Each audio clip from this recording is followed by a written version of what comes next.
армысыздар. 24 KZ арнасында сұхбат бағдарламасы, студияда Жансая Қожа Ахмет. Қымбатты көрермен, білесіздер, күні кеше елімізде өткен Орталық Азия Қытай саммитінде ел президенті Қасым-Жомарт Кемелұлы Тоқаев 2026 жылды ресми түрде білім және ғылыми зерттеулер жылы деп жариялады. Бұл жылдан біз не күтеміз?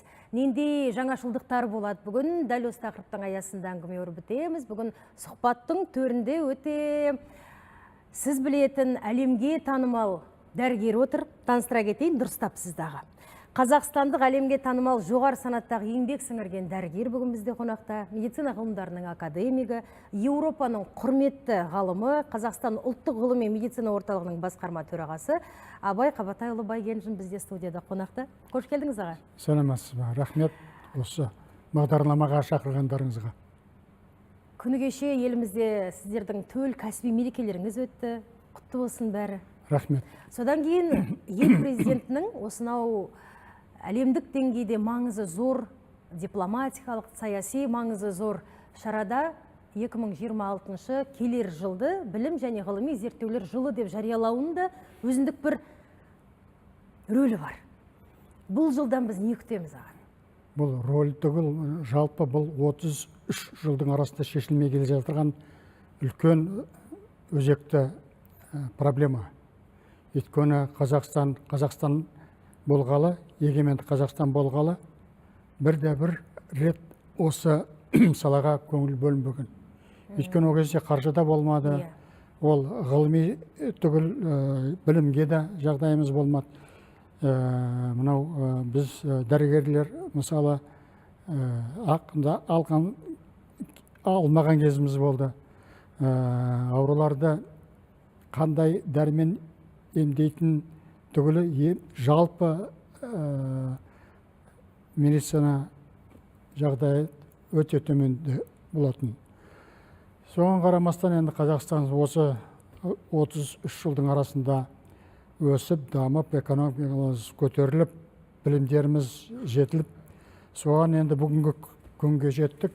Күні кеше 17 июнь күні біздің еліміздің президенті Қасым-Жомарт Кемелұлы Тоқаев бізді медицина ғылым саласында істеп жүрген ғалымдарға өте сонда жүректеріне май сияқты тиген осы сол кісінің шешімі. Келесі жыл білім мен ғылымды дамыту жылы деп аталды. Оның енді негізгі менің ойымша қойған мақсаттар былай. Бұрын, мысалы, біз өзіміз мінекей 54 жыл болды дәрігер болып істеп келе жатырғаныма. Біз ғылыми зерттеу программасын Совет үкіметінің сол жоғарғы Москвадағы нұсқау бойынша жасайтынбызды. Ал қазір осы ақырғы 15 жылда біз өзімізбен өзіміз сол ойымызға келген қандай тақырыпта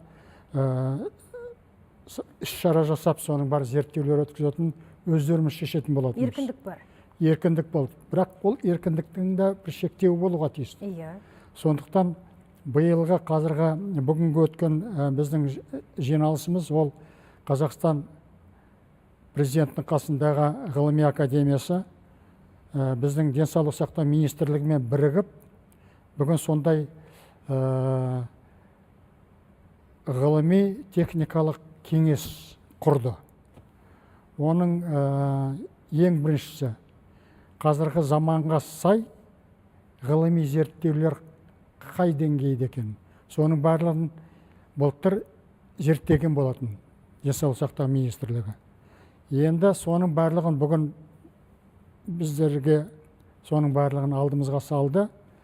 Біз қуанған жағдайымыз ол дүние жүзінде жасалып жатырған сол программалар, бағдарламалар қазір бізде де жасалатын болды. Біз өзіміз әрине ақырғы мен 15-16 жыл болды, біз сол заманауиға ең алдында келе жатырған технологияларды біз бастағанбыз кезінде. Мынау жасуша дейді ғой, клеткалар, стволовые клетки дейді, stem cells дейді, ағылшынша айтқанда. Ол бұрын біраз елдерде басталған эксперименталды түрі. Бірақ соны осы ауруларға жеткізіп, ем жолына қою, соған біз жасадық соны. 20-ші жылы осы біздің ғалымдар сол бағдарлама үшін үкіметтік Әл-Фараби атындағы премиясын алған ғылыми зерттеу жолында. Ал енді басқа шаруаға келсек, енді бүкіл ғылыми зерттеу институттары ішінде бізде бармыз. Ең медицина университеттері, барлығымыз сол ғылыми зерттеу программаларын ұйымдастырып, талқылап, енді бір бас шығарымыз керек. Соған сәйкес бүгін мінекей соған кеңес құрылды, оның ішіне белгілі ғалымдар кірді. Енді соған негізгі орын болып медицина Астана медицина университетінің ұжымы кірді. Ал академия жағынан белгілі профессор Лакшин Вячеслав Натанович, ал жалпы бүкіл ғылыми зерттеу жұмысын біздің министріміз Ақмарал Шарипаевна Әлназарова бастады. Бұл деген бізге өте үлкен қуаныш. Бірақ айтатын бір жағдайымыз бар. Енді ғылыми зерттеу жұмыс қазір ғылым және жоғарғы білім министрлігіне жүктелген. Бірақ біздер енді дәрігерлерміз ғой. Медицина саласында істеп жүрген ғалымдармыз. Бізге енді орысша айтқанда остаточный принциппен келетін. Сондықтан біз қазір бір жағынан біздің министріміз соның төрағасы болған, төрайымы болғанына қуаныштымыз. Екіншісі енді... Бүйрегі бұрып тұрады дейсіз ғой?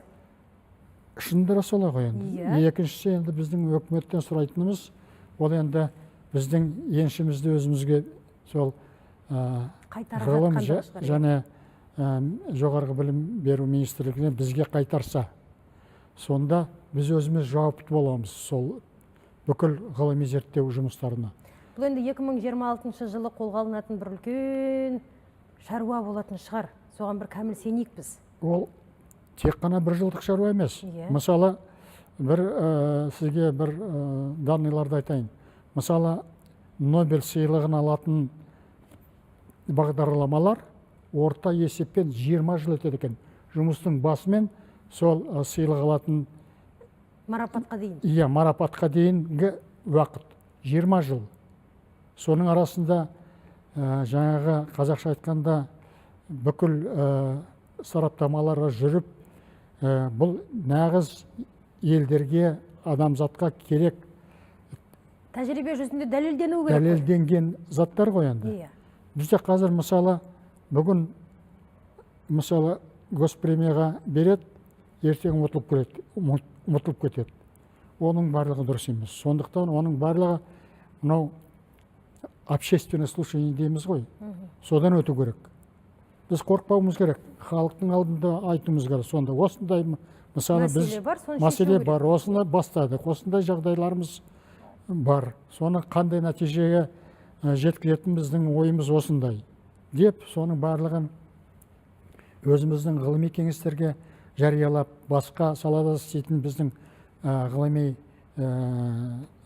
қызметкерлеріміз бар. Солармен сараптама жасап, соның барлығын талқылап, қазір сондай жұмыс болатын болды. Сосын ол жұмыстар бір жылда болмауға тиісті. Ол жұмыс енді 2-3 жыл емес. Ол жалпы фундаменталдық ғылым бар.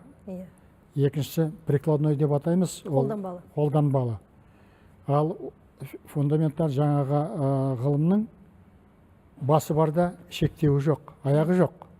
Өйткені ол теория. Ал жаңағы қолданбалы заттар, оның басы да бар, аяғы да бар.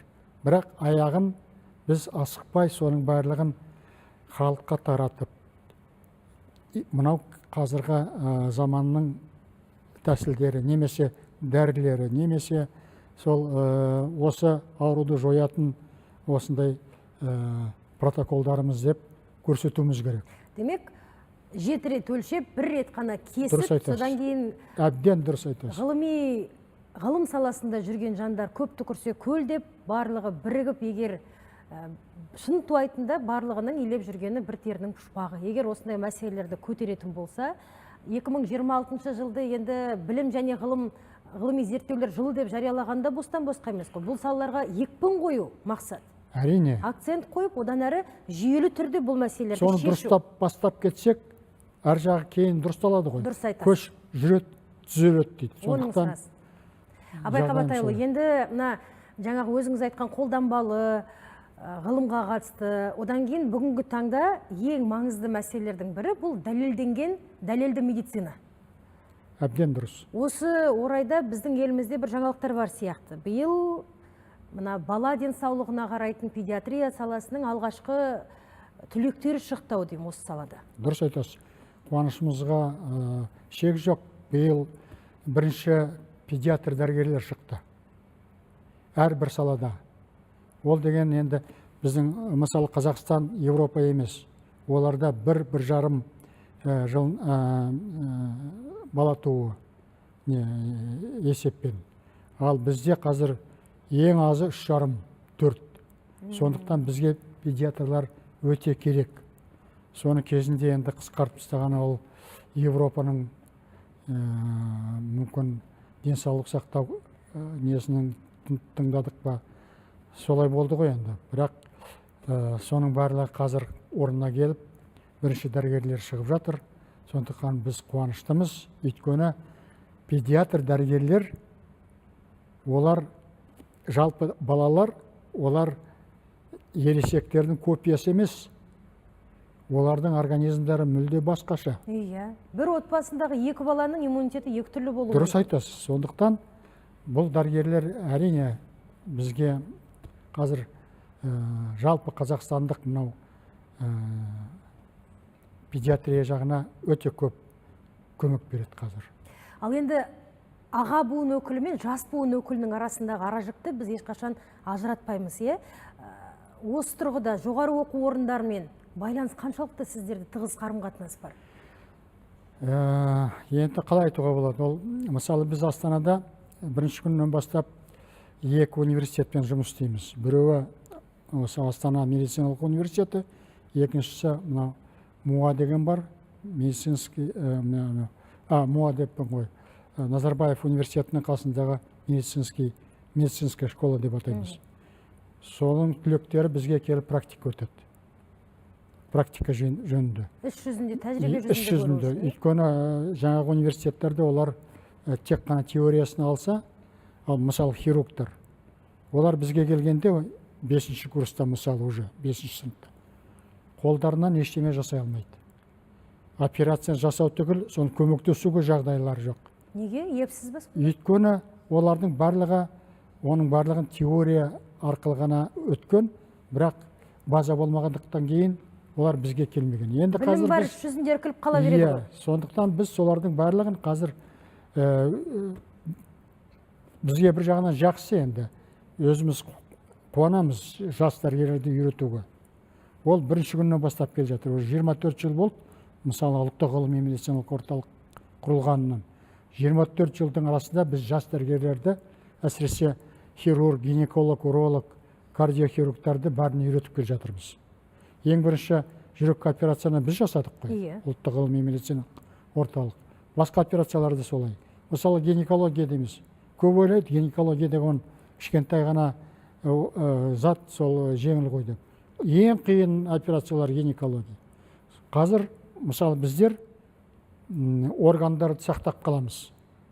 99% операцияларымыз органдарды сақтап адамдарды, сол әйелдерді денсаулықты аурулардан бездіру. Сол сияқты басқа да не? Жетістігі ғой, сайып келгенде. Мысалы жүрекке де қазір біз жартысынан көп операциялардың барлығын мынау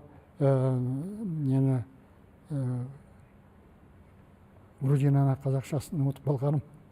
Ішкі құрылысқа? Жоқ, мынау төсті кесіп ашамыз ғой.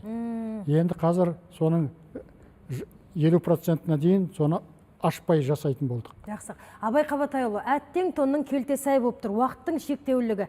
Әлде болса сізбен осы төңіректе әңгіме өрбітуге дайын едік. Дегенмен Уақытыңызды бөліп студиямызға келгеніңізге айтар алғысымыз шексіз. Келесі жыл нәтижелі, жемісті жыл болсын Қазақстандағы медицина үшін. Көп рахмет сізге. Қымбат көрермен, естеріңізге сала кетейік, біз бүгін Абай Қабатайұлы Байгенжинмен әңгіме өрбітті. Кендеше ең алғашқы бірінші аманатымыз денсаулығымызды қашанда сақтай жүрейік. Аман болу, төрт көзіміз түгел болсын.